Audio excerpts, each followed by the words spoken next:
بسم اللہ الرحمن الرحیم۔ السلام علیکم۔ بد دعا صرف الفاظ نہیں ہوتے، جس کو دکھ دو اس کی آہ بھی بد دعا بن جاتی ہے، اور اللہ تعالیٰ بہت انصاف کرنے والا ہے۔ فرعون کے گھر حضرت موسیٰ علیہ السلام کی پرورش یہ ثابت کرتی ہے کہ جہاں شر کی انتہا ہو گئی وہیں خیر کی ابتدا ہو گئی۔ نرم دل لوگ بے وقوف نہیں ہوتے، وہ جانتے ہیں کہ لوگ اس کے ساتھ کیا کھیل کھیل رہے ہیں، لیکن پھر بھی وہ نظر انداز کرتے ہیں کیونکہ ان کے پاس ایک خوبصورت دل ہوتا ہے۔ کسی کو غلط سمجھنے سے پہلے اس کے حالات ضرور جان لیا۔ ہمیشہ زندگی میں ایسے لوگوں کو پسند کرو جن کا دل چہرے سے زیادہ خوبصورت ہو۔ جو شخص فضول امیدوں پر پڑا رہتا ہے اس کے مقصد کبھی پورے نہیں ہوتے۔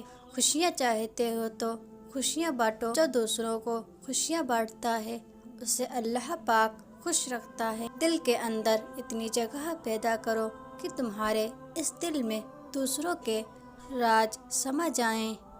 اگر حق کو پہچان نہیں سکتے تو باطل کے تیروں پر نظر رکھو، جہاں لگ رہے ہوں وہیں حق ہے۔ فاصلے بڑھتے ہیں تو غلط فہمیاں بھی بڑھ جاتی ہیں، پھر وہ بھی سنائی دیتا ہے جو کہا بھی نہ ہو۔ کائنات کی سب سے مہنگی چیز احساس ہے، جو دنیا کے ہر انسان کے پاس نہیں ہوتا۔ کمزور انسان کبھی معاف نہیں کر سکتا۔ معاف کرنا مضبوط لوگوں کی صفت ہے۔ اگر موت کے بعد اپنی مرضی کی زندگی گزارنا چاہتے ہو تو موت سے پہلے اپنے رب کی مرضی کی زندگی گزار لو۔ میں نے بہت انسان دیکھے ہیں جن کے بدن پر لباس نہیں ہوتا، اور بہت سے لباس دیکھے ہیں جن کے اندر انسان نہیں ہوتے۔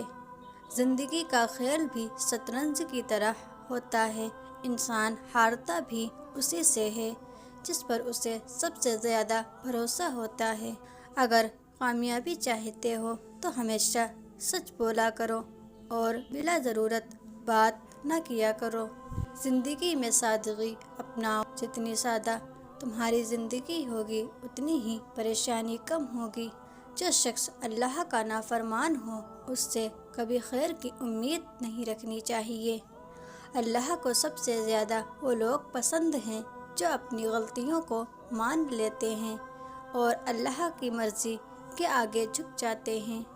بہترین داعی وہ ہے جو زبان سے پہلے کردار سے دعوت دیتا ہے۔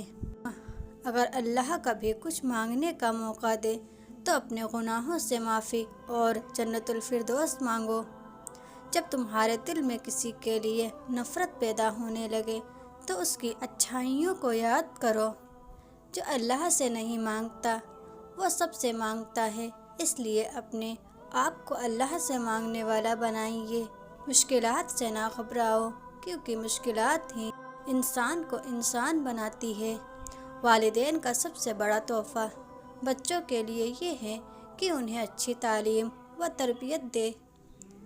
جب تم سکون کی کمی محسوس کرو تو اپنے رب کے سامنے توبہ کرو، کیونکہ انسان کے گناہ ہی ہیں جو دلوں کو بے چین رکھتے ہیں۔